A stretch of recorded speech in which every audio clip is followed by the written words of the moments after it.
ఒక వీడియో చూశాను. మనసుకు చాలా కష్టంగా అనిపించింది. మనసుకు చాలా ఇబ్బందిగా అనిపించింది. అదేంటనంటే, ఒక సేవకుడు ఒక పాట రాశాడు. 'కోయ్ కోయ్' అనే పాట రాశాడు. ఆ పాట బాగా వైరల్ అయింది. ఇన్‌స్టాగ్రామ్‌లో గానీ, ఫేస్‌బుక్‌లో, యూట్యూబ్‌లో బాగా వైరల్ అయిపోయింది ఆ వీడియో. ఆ పాట వైరల్ అయిపోతే ప్రతి ఒక్కరు పాడుకోవడం మొదలుపెట్టారు. అలా ఆయనను మరలా ఇంటర్వ్యూ‌లకి పిలిచారు. ఆ ఇంటర్వ్యూస్‌కెళ్లారు. ఆ ఇంటర్వ్యూలో కూడా ఆయన కొన్ని మాటలు చెప్తుంటే చాలా మంచి ఒపీనియన్ ఉండేదండి. చాలా రెస్పెక్ట్ కూడా ఉండేది ఆయన మీద. 'కోయ్ కోయ్' అనే పాట ఎందుకు రాశాననే దాన్ని కూడా ఆయన వివరించిన ఆ వీడియో కూడా చూశాను. ఆ వీడియోలో దేవుడు నవ్వుని ఎవరికి ఇవ్వలేదండి. చందమామకి వాటికి నవ్వుని ఇవ్వలేదు. కానీ మనిషిగా మనకిచ్చాడు.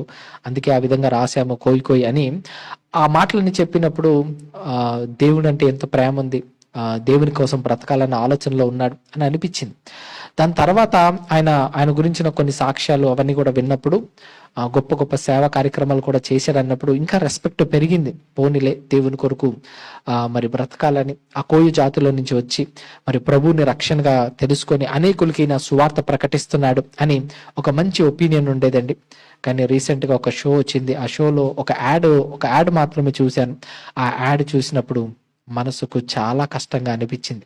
ఎందుకో చెప్తాను. ఆ యాడ్‌లో ఆ రియాలిటీ షోలో పిలిచారు. 'ఫ్యామిలీ స్టార్' అనే ఒక రియాలిటీ షోలో ఆయన్ని పిలిచారు. ఆయనను పిలిస్తే అందులో వాళ్ళందరూ కూడా ఎందుకు ఆయనను పిలిచారంటే వాక్యం చెప్పడానికి కాదండి. దేవుని మాటలు చెప్పడానికి కాదండి. అక్కడ ఎందుకు ఆయనను పిలిచారంటే అదొక ఎంటర్‌టైన్‌మెంట్ షో. ఎంటర్‌టైన్‌మెంట్ చేయడానికి ఒక సేవకుడిని పిలిస్తే ఆ సేవకుడు ఆ ఎంటర్‌టైన్‌మెంట్ షోకి వెళ్ళడం ఎంత బాధాకరం.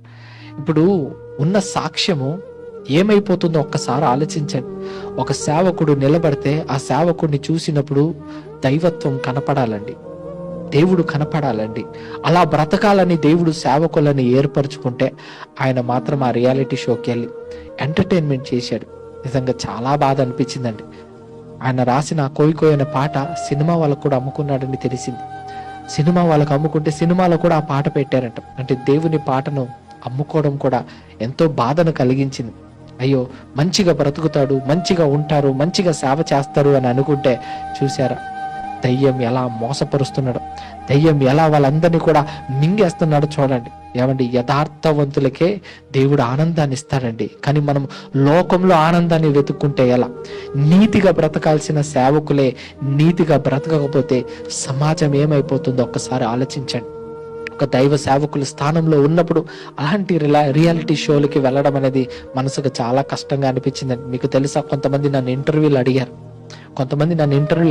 నేను ఇవ్వనని చెప్పాను. ఎందుకో తెలుసా, నేను ఇంటర్వ్యూ ఇస్తే అది నా ప్రభుకి మహిమ రావాలి, లేకపోతే నేను ఇవ్వను. అది నా ఘనత కోసమో నా కీర్తి కోసమో అని అనుకుంటే ఆ రోజు నేను ఆత్మీయంగా చచ్చిపోయినట్టండి. ఈరోజు చాలా మంది సేవకులు సెలబ్రిటీలు వెనకాల పరిగెడుతున్నారు. కీర్తి రావాలి, ఘనత రావాలి కాబట్టి ఇష్టం వచ్చిన వాళ్ళకి ఇంటర్వ్యూలు ఇస్తున్నారు. ఇష్టం వచ్చినట్టుగా నోటుకొచ్చింది అలా మాట్లాడేస్తున్నారు. ఇది సేవ విధానము కాదండి. మనం మాట్లాడితే దైవికమైన మాటలు మన నోట్లో నుంచి రావాలి. మనం మాట్లాడితే అనేకులకి అది ఆదర్శంగా ఉండాలి. మనం మాట్లాడితే అనేకులు ప్రభువులో నిలబడాలి. మనం మాట్లాడితే అనేకుల్ని ప్రభువులో బలపరిచే విధంగా ఉండాలి. కానీ ఈరోజు అలా జరగట్లేదండి. చాలా బాధ అనిపించింది. అయ్యో, క్రైస్తవ్యం ఎటుపోతుందని అనిపించిందండి. సేవకులే మార్గదర్శకులుగా ఉండవలసిన వాళ్ళే ఈ విధంగా ఎంటర్‌టైన్‌మెంట్ షోలోకి వెళ్తే వాళ్ళని వెంబడించే వాళ్ళు ఏమైపోతారో ఒకసారి ఆలోచించండి. క్రైస్తవ్యాన్ని మార్చాలి ప్రియులారా. ప్రపంచం మారాలి ప్రియులారా. యథార్థమైన బ్రతుకు, యథార్థమైన జీవితము కావాలండి. యథార్థ హృదయం వారికి దేవుడు ఆనందాన్ని ఇస్తాడంట. ఆ ఆనందం ప్రభులో ఉంటదండి. ఎంటర్‌టైన్‌మెంట్ షోలోనో లేకపోతే లోకంలోనో ఉండదండి ఆనందం. ప్రభులో ఉంటది ఆనందం. నిజంగా మనము ఈ జీవితాలను చూస్తుంటే ఎంతమంది జీవితాలను సైతాను పాడు చేస్తున్నాడో చూడండి. బిలాము ఒకనాడు ఎలాగైతే బహుమానం కొరకు ఆశించి త్రోవ తప్పిపోయాడో ఈరోజు అదే పరిస్థితిలో చాలా మంది ఉన్నారు. బహుమానానికి, కీర్తికి, డబ్బుకి ఆశపడి సేవనే తాకట్టు పెట్టేస్తున్నారు.